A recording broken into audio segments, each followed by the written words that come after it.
No cabe duda que el año 1979 fue uno de los más importantes y prolíficos en cuanto a casuística ovni se refiere en España.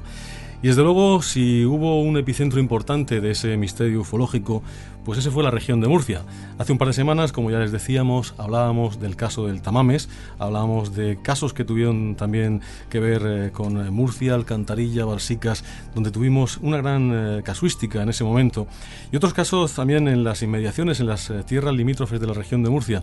Algo como si en la zona próxima a las costas de la región, en el Mediterráneo, hubiese habido algo así como una especie de un desembarco, de un aluvión de objetos no identificados, que no vamos a decir que sean otra cosa, sino eso, objetos voladores no identificados, y a partir de ese momento empezaron a verse tanto en fechas muy próximas como en fechas posteriores. La historia de esta noche nos vamos a ir un poquito más allá, nos vamos a ir al mes de noviembre y nos vamos a ir a lo que sucedió cuando todo un supercarabel de la compañía TAE, procedente de Salzburgo y con destino a Tenerife, no tuvo más remedio que aterrizar en Manises, porque su comandante, el comandante Javier Lerdo de Tejada, estaba absolutamente aterrorizado con lo que tenía delante. Alrededor de las 11 de la noche, el comandante Lerdo de Tejada detectó una extraña señal en el canal de emergencia de la radio de a bordo. Cuestionados sobre la misma, desde el control aéreo de Barcelona, les dijeron que esa señal parecía proceder de algún lugar próximo en la ruta de vuelo que el aparato llevaba, por lo que para poder visualizar mejor el cielo, apagaron las luces de cabina. De pronto, el mecánico de vuelo observó dos extrañas luces de color rojo al lado izquierdo de la aeronave. De súbito, las misteriosas luces se aproximaron velozmente hacia el avión, por lo que el comandante dio cuenta a la torre de control del aeropuerto del Prat, en Barcelona, de lo que estaba sucediendo. Desde allí les informaron que no tenían noticia de que ningún objeto estuviese en la pantalla del radar. Barcelona, TAE 297. TAE 297, dígame. Confirma usted, tenemos algún tráfico próximo a nosotros, a nuestra izquierda, aproximadamente unas 4 o 5 millas. 297, en negativo, no hay tráfico notificado. Tenemos dos señales de luces rojas, como a unas 3 millas a las 10 de nuestra posición. Aproximadamente a la misma altura. A las 10 de la posición, a unas 3 millas a la izquierda de su posición ahora. Afirmativo. TAE 297, recibido, gracias. Sí, cuando pueda me informa usted sobre ese tráfico. 297 no tenemos información de ningún tráfico procediendo en esa ruta. Es usted el único que procede Ibiza-Alicante. Muchas gracias, es posible ese tráfico, sí. Y TAE 297, ¿me confirma las luces están en el mar o están en el aire? ¿Me repite, por favor? El avión es un tráfico y está aproximadamente a nuestra altura. Ahora estamos librando nosotros 250. Este tráfico andará por entre 23 y 26. TAE 297, recibido, gracias. Barcelona, TAE 297, ¿me confirma el tipo de avión que puede ser ese tráfico? TAE 297, ¿me confirma si va en su misma dirección? Afirmativo, lo tenemos cada vez más cerca. Barcelona, TAE 297, solamente puedo ver dos luces rojas fijas, sin flashing. TAE 297, no tenemos ningún tráfico notificado a los alrededores. También hemos llamado a Palma para ver si fuera a nivel 240 inferior y nos ha dicho que no tenían ningún tráfico notificado. Barcelona, TAE 297, he incrementado el rate de ascenso, ahora estoy a través de 280 y el tráfico sube mucho más rápido que nosotros y se acerca cada vez más. 297, recibida. Barcelona, TAE 297, pongo rumbo a Valencia. TAE 297, recibida. TAE 297, pase a frecuencia 13365. 3365, TAE 297. 297 desea que comuniquemos con algún interceptor de la defensa. Ahora mismo estoy a 290, mantengo 290, me voy para Valencia, rumbo a Valencia. De acuerdo, desea que llamemos a algún interceptor de la defensa. Si es posible, sí, información, porque el tráfico está a menos de media milla y ahora mismo ha bajado un montón, ha bajado, ahora debe estar unos 3000 pies por debajo de nosotros. Momentos terroríficos los que se tuvieron que vivir en esa cabina del TAE 297, el Super Carabel. Con Francisco Martínez, buenas noches. Hola, muy buenas noches, Joaquín. Yo me imagino el pellejo del comandante del Lerdo de Tejada, y esa decisión debió de ser bastante dura, porque para que un comandante pues rompa el protocolo de viaje, rompa la ruta de viaje y aborte una misión y aterrice precipitadamente, aquello tuvo que ser fuerte. Hombre, tuvo que ser un asunto pues realmente importante, ¿no? Él debería verse encima pues algo que se le venía. Y bueno, viendo que no podía controlar la situación y supongo que también presionado por la responsabilidad de llevar un pasaje, pues prefirió aterrizar. Pues es uno de los casos más documentados de la historia de España. El que podamos escuchar estas cintas se debe a la desclasificación del fenómeno OVNI, precisamente, si no, seguirían siendo materia reservada. Quizá uno de los hechos más significativos de este caso, aparte de del espectáculo que en su momento pues tuvo, pues se fue también precisamente la investigación que un gran amigo, una persona que además lleva muchos años en el mundo del fenómeno OVNI, investigando de una manera muy rigurosa, llevó a cabo, que es Juan Antonio Fernández Peris. Juan Antonio Fernández Peris llevó a cabo esa investigación en base fundamentalmente a las trayectorias y a las evoluciones, y sobre todo sacando a la luz todos los informes, todas las cintas, todas las grabaciones que el Ejército del Aire en el Mando Operativo Aéreo disponía. Él, desde estos micrófonos y de una manera bastante, yo creo que contundente, dio una explicación para lo que pudo haber ocurrido, para lo que pudo haber sucedido. Pero antes de eso, él mismo nos va a contar cómo sucedieron los hechos, qué pasó en aquel mes de noviembre del año 1979. Vamos a ver, hace 20 años, efectivamente, la noche del 11 de noviembre de 1979, un avión de pasajeros, era un Super Carabel de la compañía TAE, una compañía de vuelo charter, volaba desde Palma de Mallorca a las Palmas de Gran Canaria y Tenerife, portando pasajeros austríacos y alemanes en su mayoría. Venía de Salzburgo. Una vez pasado a la isla de Ibiza, a unos 15 millas al sur de la isla de Ibiza, comenzó a haber unas extrañas luces. En concreto eran dos puntos luminosos rojos, que los pilotos en un principio pensaron que podía tratarse de otro avión, es decir, de los pilotos de las alas de un avión. Estamos hablando de dos pequeñas luces. El problema radicaba en que, naturalmente, en un avión en vuelo, teniendo enfrente unas luces que pudieran corresponder a otro avión, resulta un problema grave de navegación aérea. O sea, si esas mismas luces con su tamaño hubieran sido vistas en otro sitio, probablemente el caso Manises no se habría producido y no estaríamos hablando en estos momentos. Entonces tenemos que ir poniendo un poco los puntos sobre las sillas. En ese momento, el comandante, el señor Lerdo de Tejada, contactó con Control Barcelona, que era el controlador de vuelo que llevaba el avión, y preguntó si en esa ruta existía otro vuelo, tanto de frente como en sentido contrario. Al indicarle que no y continuar viendo las luces, el piloto empezó a ponerse algo nervioso. Es decir, los testimonios que tenemos del copiloto y, en fin, del resto de la tripulación vienen a confirmar que efectivamente las luces se produjeron, existió la posibilidad de tener un percance, pero que fue muy magnificado por el piloto. Visto todo eso, y puesto que desde Control Barcelona en el radar no detectaban nada y no había ningún otro vuelo en la zona, al menos registrado, el piloto, por su cuenta y riesgo, asumiendo un poco su responsabilidad, decidió aterrizar en Manises. Una vez aterrizado en Manises, el avión, media hora después, estamos hablando un poco del segmento entre que va de un horario entre las 23:10 horas, que es cuando comenzaron a ver las luces al sur de Ibiza, y las 23:50 horas, que es cuando el avión aterriza en Manises.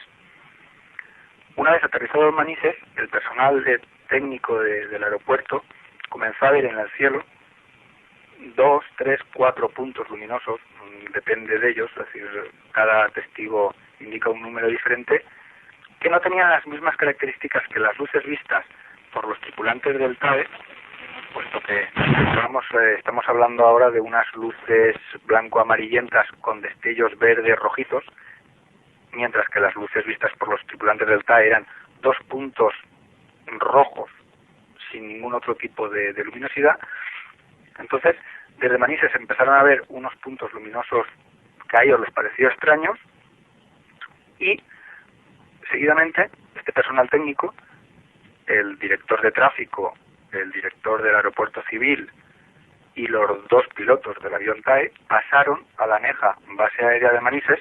En aquella época existía en Manises la doble condición de aeropuerto civil y militar. Actualmente la base aérea ya ha sido desmantelada, y ante el capitán de cuartel de la base aérea de Manises, los 2 pilotos comentaron un poco la situación por la que habían pasado y por la que había decidido el comandante Lerdo de Tejada aterrizar en Manises, y a la vez, al salir fuera de la base, en el estacionamiento de aviones, observaron en el cielo efectivamente una luz potente, blanco-amarillenta, con destellos rojos y verdes, que les llamó la atención, puesto que estaba como pieza de convicción el supercarabel de la TAE aterrizado en Manises. Estaban observando en el cielo unas luces sospechosas que en un principio no sabían lo que podía ser. Decidieron llamar al Ministerio del Aire en Madrid, al Mando Operativo de Combate, y desde allí, vista la situación, hicieron despegar un Mirage F-1 desde la base de Los Llanos. En un principio, este Mirage despegó casi 1 hora después, es decir, no despegó por las luces que había observado el avión de la TAE, sino que despegó por las luces que estaban observando desde el propio aeropuerto. Tanto es así que el Mirage F-1, cuando despegó de Los Llanos, fue en dirección a Manises, no fue en dirección al sur de Ibiza.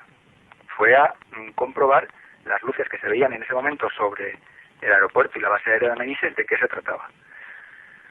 Estuvo volando durante alrededor de casi 2 horas, en una trayectoria muy errática que le llevó pues bastante al sur, casi hacia la altura de Benidorm, incluso a la altura de Santa Pola. Luego subió más hacia el norte, llegando hasta Calamocha, en Teruel, y hizo otro giro hacia la derecha, yendo hacia las Islas Columbretes, para terminar por regresar a su base en Los Llanos, sin haber alcanzado ninguno de sus objetivos, que en concreto era saber de qué se trataban las luces que se veían desde Manises. Eso, en pocas palabras, digamos, sería el famoso caso de Manises, que si te fijas, está compuesto un poco de 3 grandes episodios dentro del mismo caso. En primer lugar, las luces observadas al sur de Ibiza por los pilotos de la TAE. En segundo lugar, cuando el avión de la TAE aterriza en el aeropuerto de Manises, las luces vistas sobre el propio aeropuerto por el personal técnico del aeropuerto. Y en tercer lugar, unas luces indefinidas, lejanas, a las que nunca alcanzaba, observadas en muy distintos sitios de España, incluso del mar Mediterráneo, por el piloto del Mirage F-1. Todo eso pues en el espacio, digamos, de tiempo de alrededor de 2 horas y media. Ten cuidado.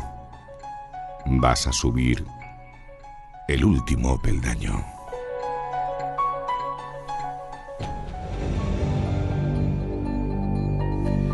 Pues yo creo que con esta narración que hace tan magistralmente Juan Antonio Fernández Peris, estamos ya en situación de saber qué fue lo que ocurrió.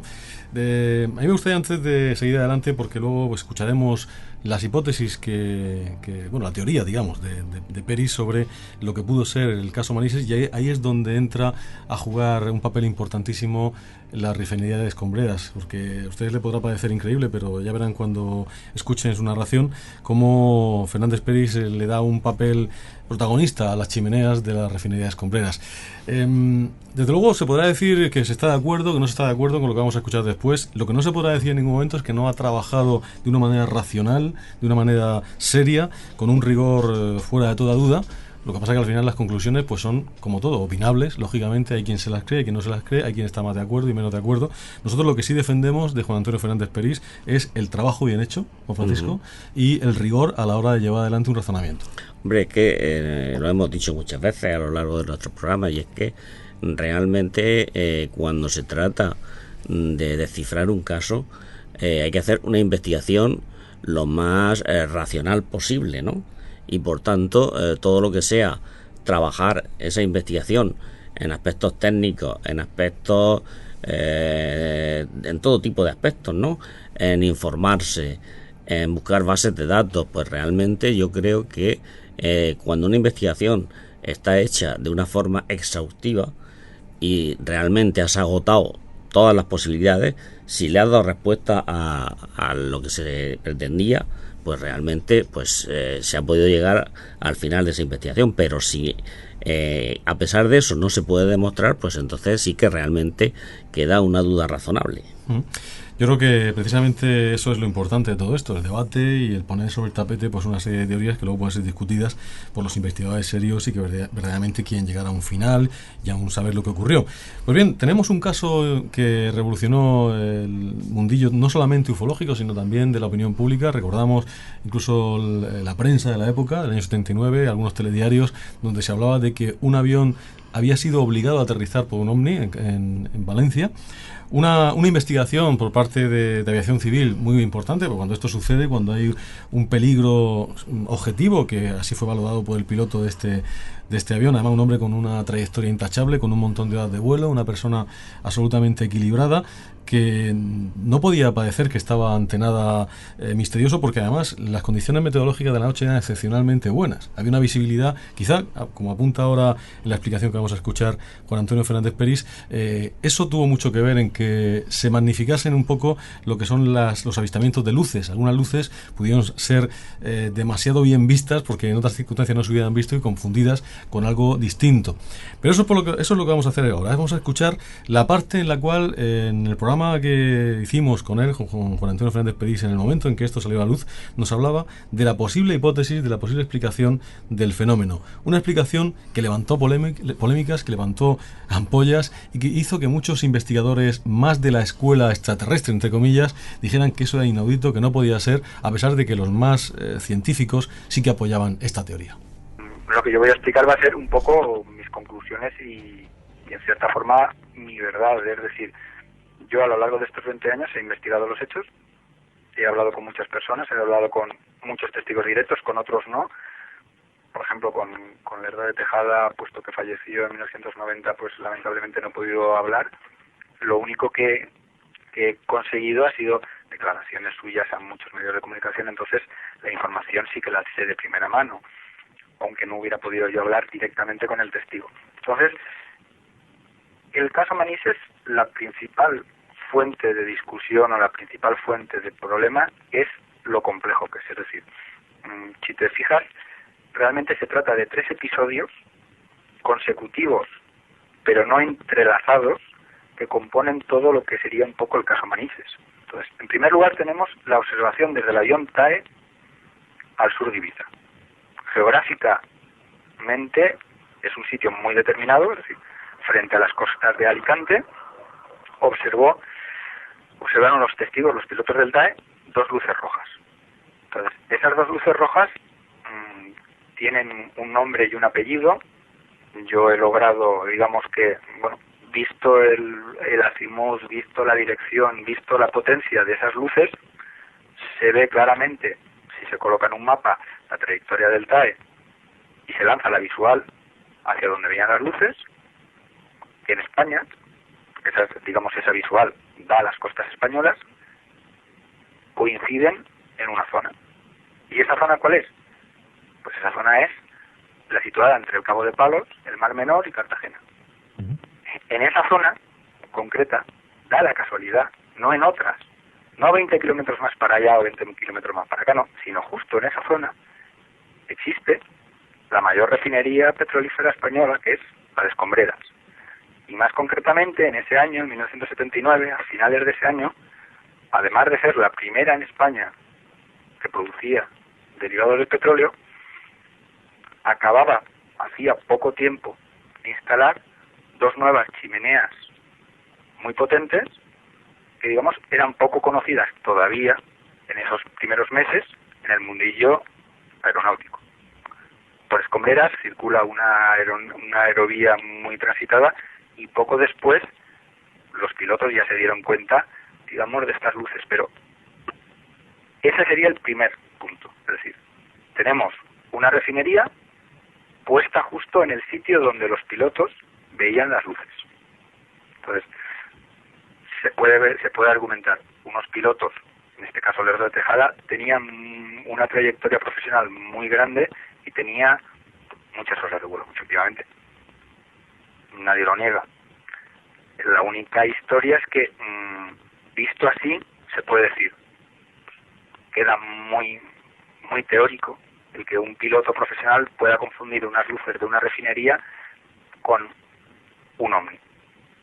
Pero hay que retrotraerse al año 79, sociológicamente, tú sí que te acuerdas, algunos de tus oyentes probablemente también, que en España el fenómeno ovni estaba a la vuelta de la calle, toda luz que se veía en el cielo era confundido con un ovni, entonces, digamos, la presión sociológica que existía era bastante importante. Eso sería el primer tema. Y el segundo tema es algo que no se ha tenido muy en cuenta y no se ha valorado, que son las extraordinarias condiciones atmosféricas que existían aquella noche. Pero no porque existieran unas nubes extrañas, todo lo contrario, porque existía la mejor visibilidad en los últimos 20 años. Y no solo existía la mejor visibilidad en los últimos 20 años, sino que además existía una inversión térmica de temperatura en superficie, que lo que implicaba era que el reflejo de las luces de Escombreras, al pasar por 2 capas de aire de distinta densidad, produjeran unas distorsiones que fue lo que confundió a los pilotos del TAE. Es decir, yo lo que no digo es que unos pilotos profesionales por 2 simples llamaradas de una refinería se puedan confundir. Visto así, naturalmente, quedaría muy anecdótico. No, es decir, hay que tener en cuenta, digamos, un poco lo que hay detrás. Es decir, el pozo sociológico que existía en aquella época respecto al fenómeno ovni, el que las chimeneas de Escombreras, en concreto, a las que yo me refiero, llevaban muy poco tiempo en activo, y en tercer lugar, a las condiciones atmosféricas, que lo que hicieron fue que la visual de los testigos, hasta donde estaban las llamaradas, los reflejos de las llamaradas, digamos, fueran distorsionadas al traspasar 2 capas de aire de distinta densidad. Entonces, unido todo eso, la situación es bastante diferente. Ese, digamos, sería un poco el primer punto. El segundo punto, que es bastante más claro, es cuando el avión de la TAE decide abortar el vuelo y aterrizar en Manises. Una vez en Manises, el personal técnico sale al exterior y ve unas luces en el cielo. Yo ahí, no, la verdad, siendo honesto, he investigado, pero digamos que la solución ya me la habían dado los propios, parte de los protagonistas también, para ser concretamente, totalmente sincero. Por ejemplo, el controlador de aproximación Evelio Tadenero, que es uno de los principales protagonistas, o Antonio Bernabeu, han dicho por activa y por pasiva y ante los medios de comunicación que aquello eran estrellas, e incluso les han asignado un nombre. Y la estrella mayor que vieron fue la estrella Sirio.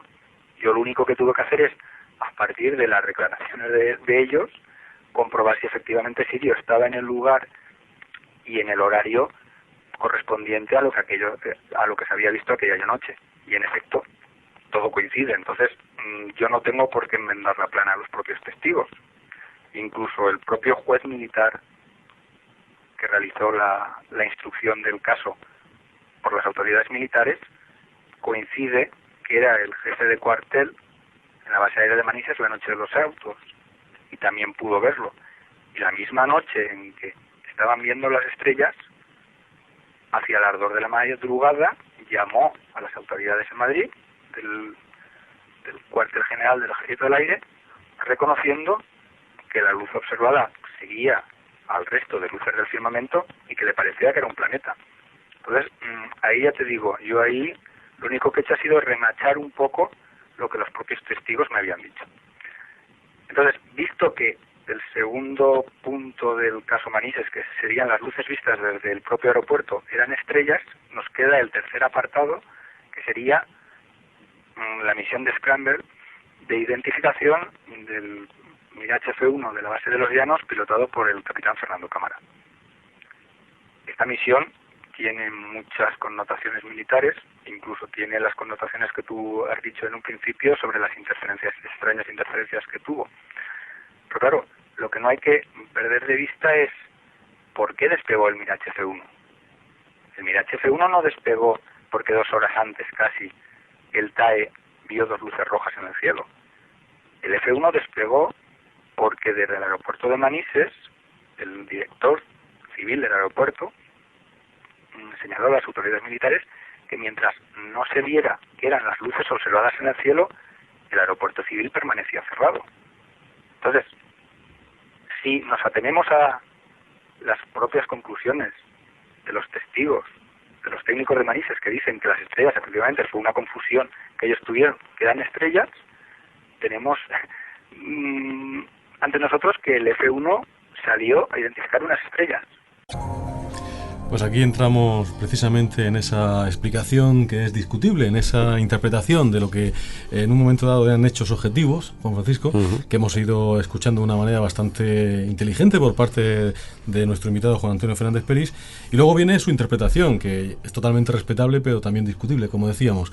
Hay una cosa que yo no estoy muy de acuerdo, porque él dice que en este caso el Mirage no iba a perseguir o los objetos que estuvo viendo el avión, ¿no? Sin embargo, hemos escuchado todos al principio del programa, en esa grabación original, de esa conversación entre la base de Barcelona, entre la torre de control de Barcelona y también concretamente el Supercarabel, el TAE 279, hemos escuchado cómo precisamente le decían de Barcelona si quería que enviase un avión militar, un interceptor de la defensa para investigar. Y le contesta el comandante Lerdo de Tejada, sí, por favor, porque esto es muy extraño. Claro. Luego, no sé si a lo mejor esto en este momento no lo tenía en su poder Juan Antonio cuando hizo la investigación, pues no lo sé, porque esto se desclasificó después, o si realmente este punto no lo tuvo en cuenta y se lo pasó por alto. Pero lo que sí que es verdad es que eran los propios controladores aéreos de Barcelona los que le decían al comandante del TAE que si le mandaban, lógicamente, un interceptor. Sí, y el propio comandante es el que pide que sí, porque se veía encima pues lo que le venía,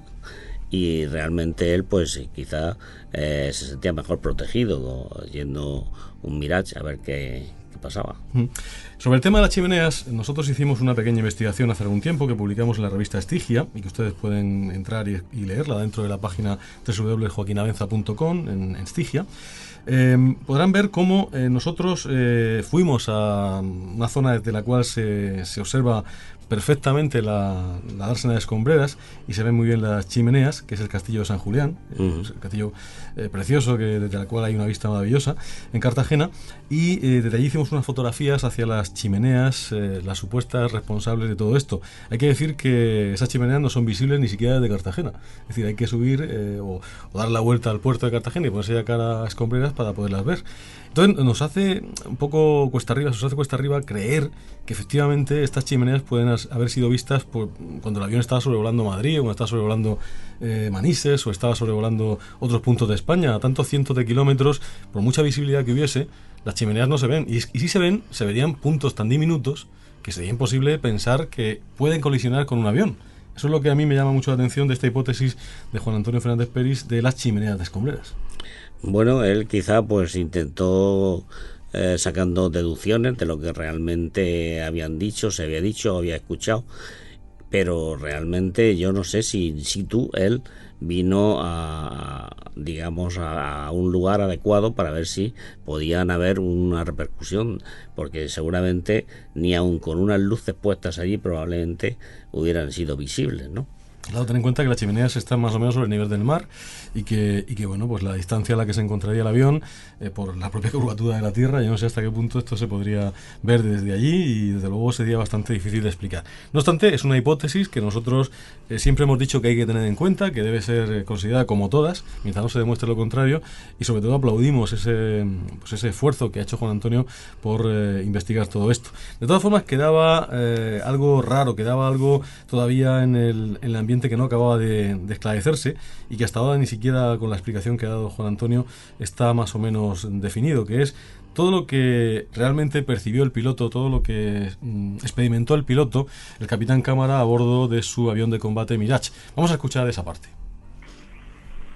El capitán Cámara sale con su Mirage desde los llanos, se dirige a Manises. Como Manises no observa nada sobre el cielo de Manises o sobre el puerto de Valencia, se interna en el Mediterráneo. Y al cabo de unos cuantos minutos observa una luz situada hacia el sur, una luz roja potente que le llama la atención. Entonces, durante 50 millas la estuvo persiguiendo, más que perseguir, se estuvo dirigiendo hacia ella sin llegar a alcanzarla nunca, y es una luz que el propio Fernando Cámara indica que es tan lejana que como mínimo estaba a 100 millas de distancia. Si cogemos otro mapa, yo soy muy aficionado a los mapas, en fin, me gusta bastante la geografía, si vemos la trayectoria del capitán Cámara del Mirage C1 y trasladamos los 100 kilómetros, los 180 kilómetros, las 100 millas a las que él señala que observaba las luces, tenemos que nos encontramos en pleno Mediterráneo, no existía nada más allí. Lo que ocurre que esa visual, prolongada un poco más, nos lleva a las costas de Argelia, precisamente en el área en la que existe el mayor complejo de gasificación del Mediterráneo y casi del mundo, que es la planta de Arciu, con una torre gigantesca de más de 200 metros de altura, y que, por ejemplo, los pilotos de la Academia General del Aire de San Javier están hartos de verla por la noche, y algunos de los vuelos han sufrido alguna pequeña confusión con esas luces, porque realmente se ven bastante potentes a la distancia que están. Entonces tenemos que, en primer lugar, el capitán Fernando Cámara lo que vio fue las luces de la refinería de Arciu al sur, luego volvió hacia el norte, observó una luz blanca a la que nunca alcanzaba, llegando casi hasta la altura de Calamocha, y luego volvió un poco hacia el Mediterráneo y estuvo dando vueltas por la zona de las Islas Columbretes viendo otra luz, una luz que, según las palabras del propio capitán Cámara, que están grabadas, reitero, dice que era una estrella gorda. Hay que tener en cuenta que aquella noche la visibilidad era tan extraordinaria que desde la altura de Valencia, el capitán Cámara desde el Mirage estaba viendo las luces de Madrid, a más de 350 kilómetros de distancia, y desde Calamocha veía los Pirineos. Entonces, esa noche es que es muy especial, y la visibilidad que tenía provocaba, en palabras también del capitán Cámara, que cualquier estrella o cualquier luz lejana pareciera que estaba mucho más cerca de lo que en realidad estaba. Pero esto no hubiera tenido mayor importancia, es decir, estuvo persiguiendo luces a las que nunca alcanzaba, que por eso, entre otras cosas, y al quedarse sin combustible, regresó a los llanos y ya no volvió a despegar de nuevo, no repostó, sino simplemente se le acabó la misión. No hubiera tenido la mayor importancia, digo, si no hubiera sido por las interferencias que tuvo en sus comunicaciones con Pegaso. Estamos hablando de interferencias radiales. Cada vez que apretaba el micro para hablar con Pegaso, se le oían unas interferencias grandísimas. Pero claro, dicho así, unas interferencias radiales no tienen mayor importancia. Pero curiosamente esas interferencias, en palabras también del propio Cámara, eran exactamente las mismas que él había sufrido 4 días antes, cuando había sobrevolado el portaaviones Nimitz durante las maniobras Crisis 79, que se habían producido a principios de noviembre en las costas de Almería. Entonces tenemos que las comunicaciones radiales entre Pegaso, que está en Torrejón de Ardoz, en Madrid, y el capitán Cámara estaban siendo distorsionadas por guerra electrónica de las mismas características de las empleadas por la Marina de los Estados Unidos. Pues aquí estaba dando las claves el capitán Cámara con sus declaraciones, y por supuesto Juan Antonio Fernández Peris las estaba dando con esas interpretaciones. Lo que vio el capitán Cámara cuando subió, y por supuesto también el comandante Lerdo de Tejada, chimenea de escombreras, planta de Argelia, una estrella y luego esas interferencias extrañas, pues una guerra radioeléctrica. ¿Qué opinas? Pues yo no sé, vamos, con todos los respetos a la investigación de Fernández Peris, que creo que, bueno, pues puede haber sido exhaustiva. Yo creo que no le dan una respuesta totalmente lógica a lo que supuestamente ellos dijeron que vieron, ¿no? Yo creo que él, pues no sé, aquí hace una investigación y de alguna forma él opina una serie de cosas que habría que ver si realmente tenían una base racional. Parece que él también saca una serie de deducciones y él también se puede equivocar al sacar una serie de deducciones, ¿no? La verdad es que son deducciones, como digo, respetuosas, razonables hasta cierto punto, pero desde luego poco creíbles en el sentido de que hay un factor que yo no sé si él tiene en cuenta, y es, no sé, yo creo que un piloto de la talla del Capitán Cámara, es decir, que no que sea especialmente de una talla especial, sino que para llevar uno de estos aviones y tener pues ya un nivel de, digamos, de combate y salir solo a una misión como es esta, el Ejército del Aire pues no deja este tipo de misiones en manos de cualquiera. Que es un profesional que es difícil que se equivoque de lo que está viendo. Claro, es alguien que además... Vamos a decirlo de verdad. Además hay que decir una cosa muy importante, luego escucharemos, porque faltaba un misterio, que lo vamos a escuchar inmediatamente después, que es ¿qué era lo que provocaba las interferencias? Porque no había nada. Es decir, incluso la Sexta Flota norteamericana llegó a hacer un comunicado oficial en el cual decía que no tenía ningún dispositivo, no tenía ningún barco, ningún elemento en las zonas donde había estado sobrevolando el Capitán Cámara. Al final sí que lo había, y eso es lo que vamos a dejar para dentro de unos momentos. Había un portaaeronaves, ¿no? Pero en principio lo que sí llegó a ocurrir, y es algo verdaderamente terrorífico, y eso sí que ahí estuvo realmente el peligro de la noche, fue que el Capitán Cámara se vio iluminado por el radar de ataque de un barco. No sabía de dónde procedía, pero en un momento dado los equipos de contramedida del Mirage dieron la alarma, dieron la alerta de que estaba siendo iluminado por un radar de ataque, que es la primera acción que se hace antes de disparar un misil contra un avión.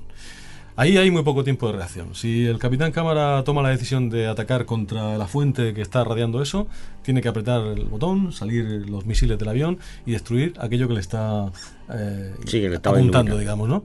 Claro, al no saber quién le está apuntando, puede haber sido un error del propio ejército español, puede ser un error del ejército marroquí, puede ser un error del ejército francés. Tenemos un montón de posibles unidades que habrían o que podrían estar operando en el área del Mediterráneo. Y cualquiera de estos errores supondría un conflicto diplomático verdaderamente terrorífico, pero al contrario, si el error es del contrario, lo que supone es la muerte del piloto. Con lo cual, esos momentos fueron realmente terroríficos y ahí sí que se vieron los nervios de acero que tienen estos hombres que llevan esas maquinarias y que están preparados para mucho más que para volar, que es para tomar decisiones difíciles en momentos bastante duros y muy poco tiempo. Por lo tanto, ahí sí que estaba verdaderamente el misterio. Y yo creo que es el momento de que escuchemos de dónde procedía ese peligro, de dónde estaba realmente el origen de lo que podía haber sido ese peligro real que estuvo ahí, que estuvo bastante latente y que llegó incluso a poder provocar pues un conflicto diplomático o incluso una tragedia por parte del Capitán Cámara. Vamos a escucharlo. Pero da la casualidad de que al sur de las Islas Columbretes, en el área de exclusión aérea que existe al sur de las Islas Columbretes, se encontraba el portahelicópteros no portaaviones, LHP-2 Iwo Jima, que fue el responsable de las interferencias del Mirage F-1 pilotado por el Fernando Cámara. Y esta información, digamos, un poco, no es una información secreta ni una información que yo haya podido obtener por mediaciones de fuentes confidenciales. Esta información la dice el propio juez militar informador en sus conclusiones, y que ya digo, es una información pública, puesto que al ser desclasificado el caso está en la Biblioteca General del Ejército del Aire en Madrid. Pues ahí estaba el causante de todo, el LHP-2 Iwo Jima, un portahelicópteros de la Sexta Flota norteamericana, que en ese momento se encontraba patrullando por la zona.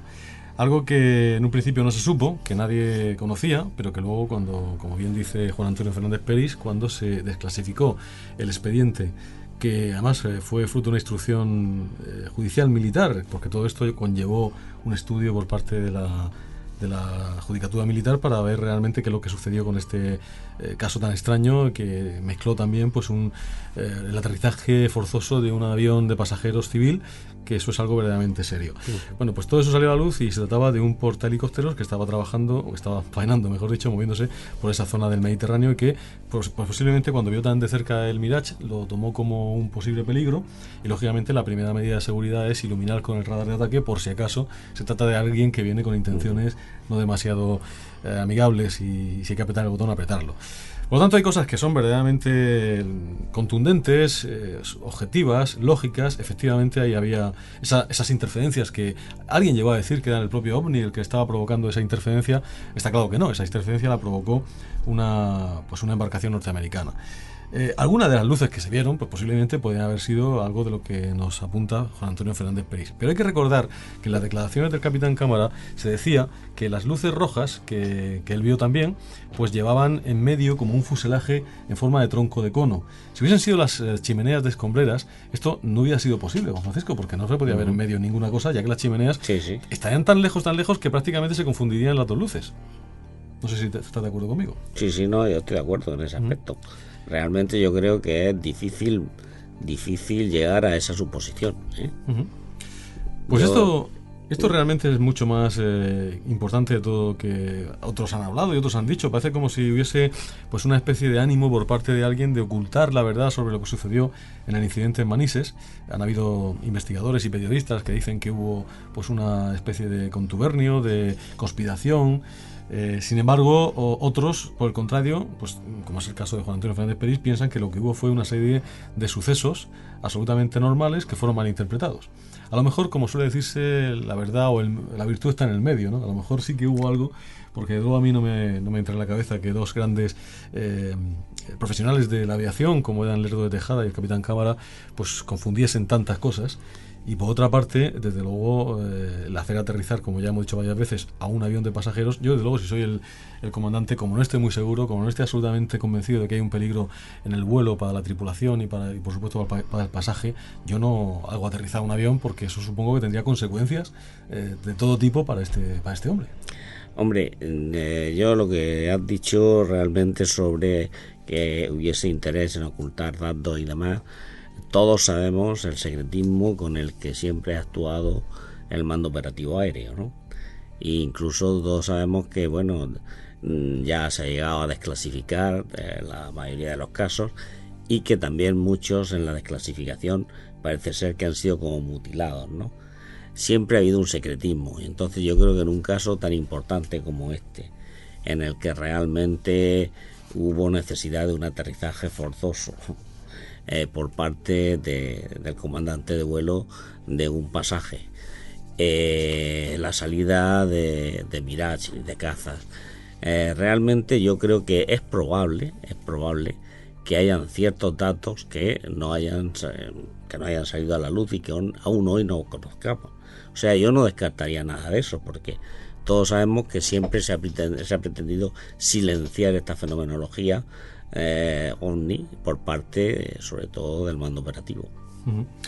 Pues esto es lo que nosotros pudimos ofrecerles a nuestros oyentes en primicia hace ya algunos años, y que ahora parece que se ha olvidado por parte de algunos investigadores, y por eso creo que era el momento. Lo hemos escuchado en algunos otros medios a algunos investigadores hablando de este caso, dando una opinión un poco extraña. Creemos que merecía la pena volver a recuperar las declaraciones de Juan Antonio Fernández Peris, porque han sido pues no demasiado tenidas en cuenta, cuando yo creo que, salvo matices y salvo opiniones, son un trabajo verdaderamente importante. Y hay que recordar que en aquella época, como ya decíamos hace unas semanas, no solamente ocurrió este caso, sino que unos pocos meses antes el butanero Tamames era perseguido por más de 50 ovnis, y la noche, concretamente esa misma noche o a la jornada siguiente de lo del Tamames, lo Tamames ocurrió de la madrugada del 6 al 7, y lo que vamos a narrar ahora sucedió en la noche del día 7. Pues hay que decir que cuando eran aproximadamente las 9:15 del 7 de febrero de 1979, una persona que viajaba en un coche, por más señas un SEAT 850 blanco de la época, en el que llevaba una compañera a una casa situada a unos 2 kilómetros de la localidad de Archena, en nuestra comunidad autónoma, Esta persona, cuando circulaba por la estrecha carretera que le llevaba a su destino y iba bordeando un montículo denominado el Cabezo de los Mazos, observó un perro salvaje de gran tamaño que salió detrás de unas instalaciones de riego. Este perro parecía muy nervioso y agitado. Se colocó en paralelo al coche y, acelerando su carrera, lo adelantó, poniéndose frente a las luces del vehículo. Parece ser que el perro realmente estaba siendo como provocado por algo, no sabíamos por qué. Sobre las 9:30, unos 15 minutos más tarde, el testigo ya había dejado a la chica que iba a acompañar en su casa en Ulea y volvía de nuevo por el mismo paraje, una carretera que en la zona se conoce como la carretera del Parque, cuando antes de llegar a la curva en la que apareció aquel perro, el motor se paró repentinamente. El vehículo llevaba poca velocidad y por la inercia recorrió algunos metros antes de que su conductor lo frenase de forma completa. El primer pensamiento del testigo, mientras intentaba arrancar de nuevo el vehículo, fue que se había quedado sin gasolina, pues iba en la reserva. Una vez aparcado en la orilla, junto a la presa del río, las luces se apagaron antes de que pudiese llevar las manos a la llave de contacto. Tras varios intentos infructuosos de ponerlo de nuevo en marcha, el testigo optó por salir y abrir el motor para buscar esa avería, ya que tenía algunos conocimientos de mecánica. La noche era un poco templada, aunque muy oscura, y realmente allí no se veía absolutamente nada. Después de abrir la tapa del motor en la parte trasera del vehículo, encendió una cerilla con el fin de apreciar algún detalle. En ese momento, un fuerte y potente resplandor lo inundó todo, cegándole. Su primer reflejo fue soltar la cerilla y mirar hacia arriba, para lo cual se enderezó un poco, apoyándose en el capó y la carrocería del coche. Lo que vio fue el contorno del objeto sobre el que destacaba su foco central. Al principio sintió más bien curiosidad que miedo, y cómo el objeto le daba la impresión de estar al nivel de uno de los caminos que sube a un montículo cercano. Pensó dirigirse a ese montículo para contemplar bien el objeto con mayor detalle, pero cuando intentó hacer esto se dio cuenta que no podía moverse. Estaba absolutamente paralizado. Se encontraba como pegado al coche y a la carretera, a la vez que creía que no podía mover ni un solo músculo. Consiguió mover un poco la tapadera del motor y tambalear el coche. En sus esfuerzos por separarse de este vehículo, vio que sus movimientos eran muy reducidos. En estos momentos, un extraño hormigueo le recorrió el cuerpo. Según dice el propio testigo, esto podía ser comparado al producido por una pequeña descarga eléctrica, pero en ningún momento fue doloroso. Un poco resignado y con bastante más miedo que al principio, volvió a girar la cabeza no sin dificultad, intentando abarcar la mayor extensión posible de campo visual. El objeto, que se encontraba por encima de él, tenía un foco central que, según sus propias palabras, parecía no tener fondo, y toda la estructura radiaba una luz blanca de mucha intensidad. Los colores que pudo observar bajo esta luz eran mucho más vivos, claros e intensos. La luz irradiada formaba un cono bastante amplio, sin embargo, fuera de él todo era oscuridad, y no se podía apreciar ningún detalle. Este hecho curioso llamó la atención del testigo y así lo hizo constar, pues dada su posición al lado de la presa, las luces de Archena debían ser perfectamente visibles, y aunque recuerda que miró en esa dirección, no vio esas luces, había una especie de cortina de oscuridad. El foco central, que ocupaba alrededor de un tercio de la estructura total, estaba rodeado por una serie de luces amarillo-naranjadas y el testigo no pudo saber cuántas eran en concreto. En el borde de la estructura había unas luces rojizas que parecían divididas en pequeños rectángulos. Al cabo de aproximadamente unos 2 minutos, el objeto hizo un movimiento de vaivén de este a oeste, inclinándose un poco para alejarse a una velocidad vertiginosa en dirección sur-sudeste, perdiéndose en la lejanía entre dos montes. La reducción de tamaño que experimentó el objeto en cuestión de segundos fue comparada por el testigo con la imagen de un viejo televisor al apagarse, aquellos antiguos aparatos en los que al desconectarlo quedaba un punto en el centro de la pantalla. Una vez desaparecido el objeto, el testigo recobró la movilidad y, atemorizado por lo que había vivido, se introdujo en el coche mientras que se encendían todas las luces que habían estado totalmente apagadas. Tras unos pocos intentos, consiguió arrancar de nuevo el motor y añadió que salió corriendo de allí con un sudor frío, dirigiéndose a la casa de sus familiares que estaba bastante cerca de allí y llegando con una gran ansiedad. Al día siguiente, algunos investigadores locales encontraron por la zona restos de hierba calcinada y también algunos extraños fenómenos de tipo magnético que hacían que las brújulas cambiasen su inclinación cuando se acercaban a esos restos quemados. Lo curioso de todo esto no solamente es que sucediese en Archena, sino que se encontraron en la prensa de los días siguientes avistamientos de objetos realmente parecidos a este en lugares tan distantes como podía ser Gorizia en el norte de Italia, en Peñíscola en Castellón o en las Islas Canarias. Un caso verdaderamente para el misterio, un caso y una época, el mes de febrero del año 1979 y todo lo que tuvo que ver en torno a esa fecha, a ese momento de la historia que todavía recordamos. Juan Francisco, es una pena que ya no se den casos como este. Bueno, ese año en concreto, el 79, fue también un año pues lleno de avistamientos, y en concreto ese mes.